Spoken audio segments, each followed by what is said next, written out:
Night of the Horrified presents Fresh Popcorn. You know what I really love to do?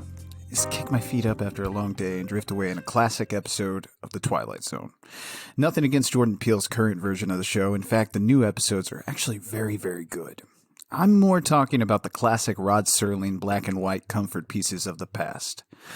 And that's exactly what today's Fresh Popcorn made me feel. The Fair is quite the unexpected movie. I went into this one thinking it was going to be a low-budget spook fest with perhaps a ghost or two, but I got so much more. A taxi driver finds himself trapped in a time loop. He picks up a pretty woman in a rural area at night, and then she disappears. The loop then repeats when the meter switches to vacant. So like I said before, this movie feels very inspired by The Twilight Zone. So much so that I expected Mr. Serling to give me a prologue after the film was done with me. Written by Brinna Kelly and directed by D.C. Hamilton, The Fair immediately draws you into its engrossing mystery. It's also a nice romance story, bundled up with a mysterious, creepy shell. Fans of Twin Peaks, Outer Limits, Alan Wake, and yes, The Twilight Zone should feel right at home in the way the story plays out. Now that's not to say it feels outdated. No, not at all.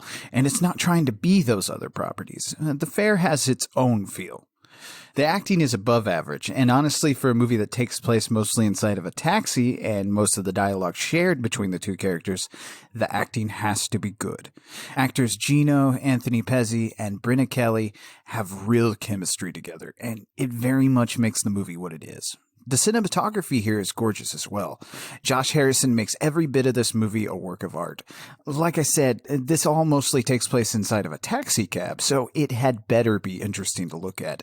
And it's so much more than what I expected. The shots are never stagnant, and the movie flows so well, by the time it's over, you'll want to view it again. As far as the sound goes, that's also above average. Nothing sinks a movie faster, especially one like this, than a terrible score and sound mix. Everything The Fair has to offer here is very good. The story really keeps you guessing, and the entire thing pays off in an ending you'll never see coming. The Fair is honestly a great movie, and deserves to be seen and talked about a lot more than it is. It's a deep romantic mystery that moves you, and I'm so glad I discovered it. It's the Twilight Zone episode we never got, and it's indeed a fresh popcorn. The Fair is streaming now on Amazon Prime. Go check it out and support indie horror. It needs all the help it can get. I'm Leigh Evans for Night of the Horror File, and this has been Fresh Popcorn. If you want your project featured on Fresh Popcorn, drop us a line on Twitter or through email at horrorfilemailbag@gmail.com.